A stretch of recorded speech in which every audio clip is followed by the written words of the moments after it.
If you think you know how Netflix Castlevania will come to a close, you might be in for quite the shock as the final season of the animated series from Powerhouse manages to deliver onto fans an extremely satisfying ending while throwing a number of curveballs when it comes to the stage that was set for the world.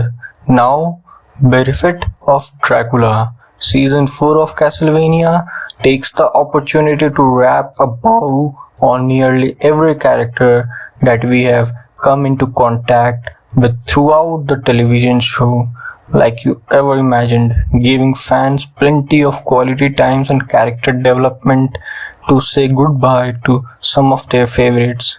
Let's see who are these goodbyes.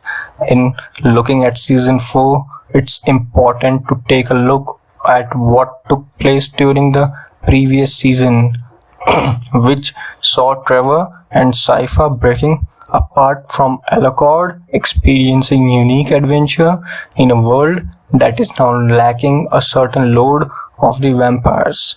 In the final season, the tables have turned somewhat. At season 3 felt as if Alucard was spinning his wheels, while the opposite seemed true for Belmont and his traveling companion, who has mastery of elements. In this season, we witnessed Son of Dracula undergoing some major character development, whereas Trevor Sypha seem to be attempting to find their footing after a number of action-packed scenes to start things off until a final battle is ready to take place. And this final battle is not actually a final battle, but let's see how it will be.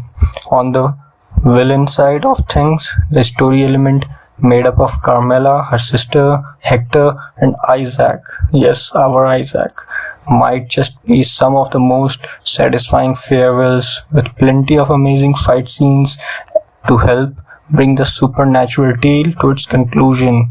We also get some surprising element resolutions to the antagonist that worked originally. Thanks to that well-told tales, Powerhouse definitely brought their A+ games for the last season, as the battle present are the best in the show to date. Literally, those are so much fine, definitely allowing Castlevania to end with a beam rather than a whimper. What we saw GOT season 8, Castlevania season 4 walks a tightrope when it comes to simultaneous planting the seeds for potential sequel and spin-off, while also giving fans character arcs that work to cap off the story of the latest Belmont. The new season brings back several unexpected characters from the series past of. They definitely have their own agenda, while also delivering a mixed bag of new characters, with the standout being the unkempt vampire known as Varney of London, skillfully brought to the life by actor Malcolm McDowell. Some of these new elements might seem overwhelming at first glance, especially in the earlier episode, but Castlevania stick the landing by unfurling its story adeptly and putting each element to good use. The previous 3 seasons leaned into a story structure that focused on the number of smaller encounters that eventually lead to a giant brawl to cap off each season. And while season 4 still follows this route to a degree, it seems as if the creative mind behind the series realized that sprinkling in some more actions was definitely the right way to go, while still keeping the finale the focal point of the season. This isn't to say Castlevania isn't without its standard quieter moments, with the character being as witty and crass as ever throughout their exchanges with one another. While some of these might come across as methods to inject humor into the travels, but let's see.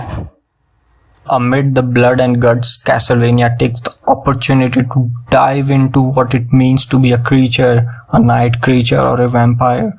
We will be visualizing all those stuff very well, which allow for some interesting character development too, that gives some time for fans to mull over in the final moments, fans of the series will definitely find themselves surprised at where some of their favorite characters end up. Which battle actually take place following the build-up of season 3? It's a tight action-packed affair that potentially could have used one less episode to bring everything to a close, but we can't say anything about the last episode. That was a like, okay, we can have little bit of slice of moment, and there is more than a lot of love about Castlevania's 4th season, giving fans plenty to sink their teeth into, and while there are few rough edges along the way, we can't imagine that any fan that have watched and loved the previous 3 seasons won't find the final season a